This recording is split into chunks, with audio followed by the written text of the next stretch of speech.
Ayan, ready to serve na ang ating pinalagatik sa gata na pugita. Ayan, kain tayo. Sarap nito.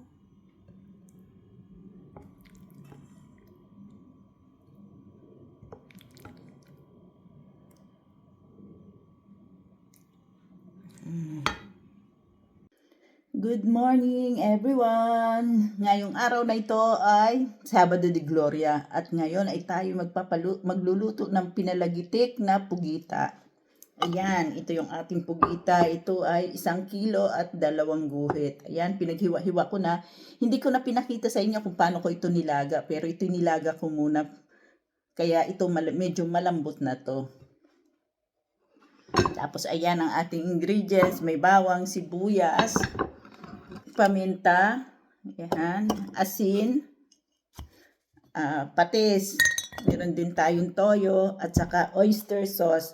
At syempre, meron din tayong gata. Yung gata, ito ang ating gata. Alam mo naman, nandito tayo. Wala tayong pressed coconut milk. Ito nilaga ko ito sa celery, sibuyas, ano pa ba ito? Aloro. Ano ba tawag sa atin sa aloro? Tapos, ano pa yun? Celery, sibuyas, aloro. Yun lang. Pinalambot ko siya ng kalahating oras. At ngayon, hihiwain natin siya. Hiwain lang natin siya ng ganito. Then, yung malambot siya. Ganyan lang natin siya hiwain. Kahapon ko pa ito nilaga.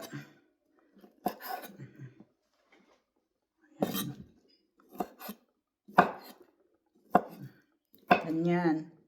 Ganyan lang. Yung mga ganyang hiwa lang. Ayan o, sobrang dami.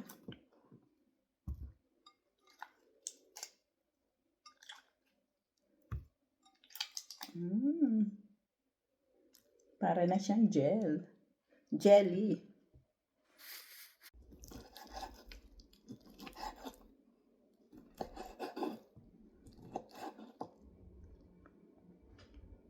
Hiwa-hiwa lang si Inday.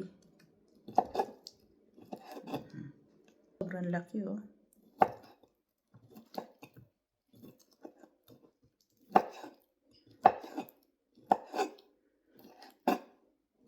Ang sobrang masarap magluto nito ay ang aking ama. Natapos na nating lahat hiwain.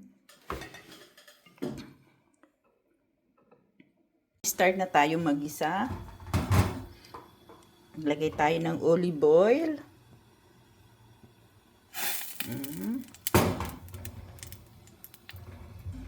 Tapos pagsabayin na rin natin ang bawang at sibuyas. Ayan.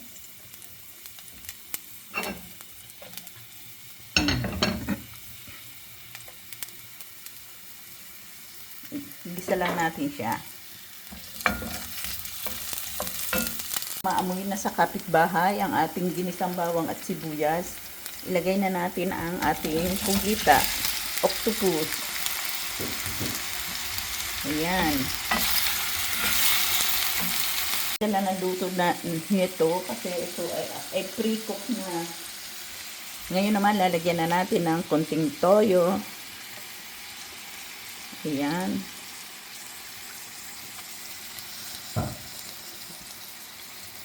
Oyster sauce. Ayan, ito ang ating oyster sauce. Asin at saka paminta. Lagyan na rin natin siya na asin at paminta. The more paminta, the more malasa. Masarap. Ayan. Gigisa-gisa lang natin siya dyan.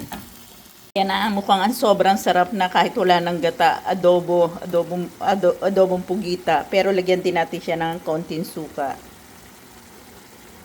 Konti lang. Ayan. Parang ang sarap na kahit walang gata.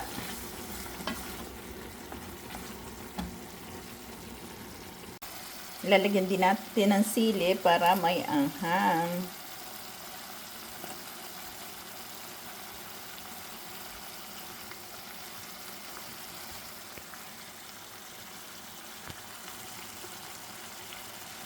Ayan.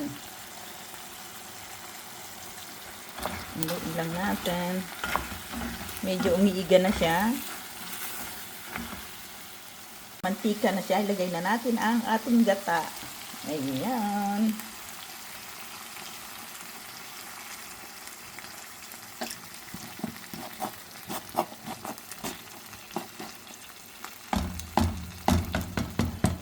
Napakamahal naman ang gata dito. Kulang na 4 euro.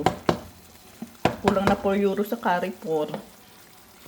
4 euro para sa atin, alam mo ba, parang 1/4, parang nasa 280.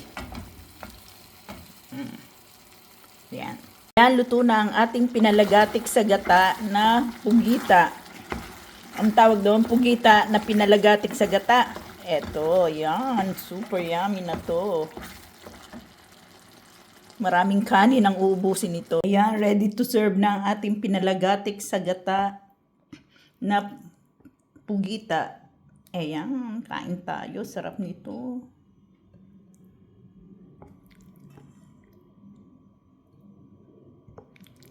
Kain tayo. Huwag tayo magkutsara. Pag ganito kasarap yung ating kakainin, masarap ito sa kamay. Wow. Mainit. Ang init. Bagong luto.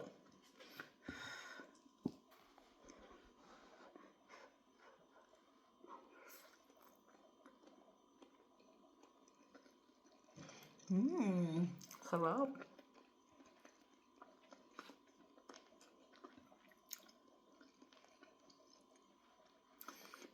Sobrang sarap magluto nito ang tatay ko.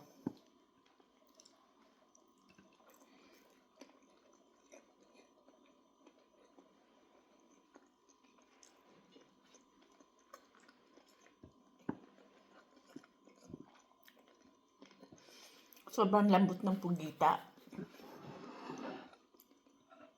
Yung tatay ko pag nagluluto nito, simple lang ang kanyang ingredients, pero sobrang sarap.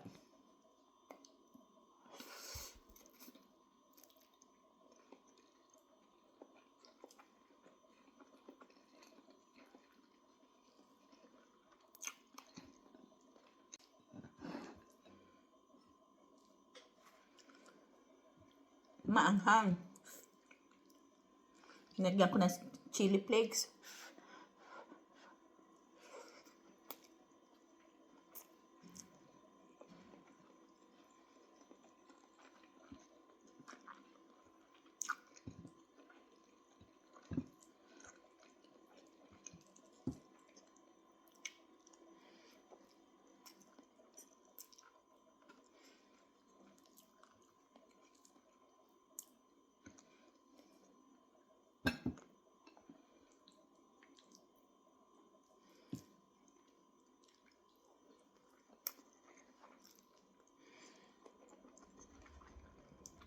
So, sarap ng ating ulam, kaya kain muna tayo ng panghimagas, prutas.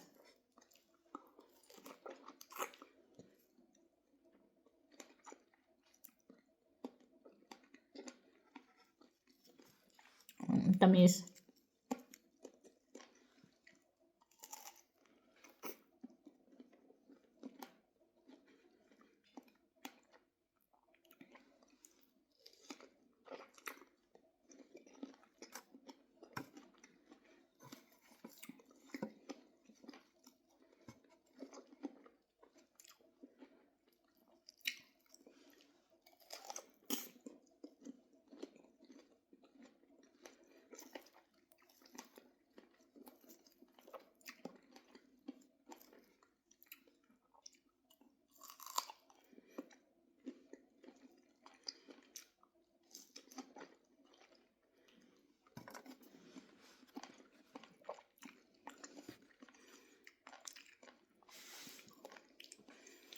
Have a blessed Saturday.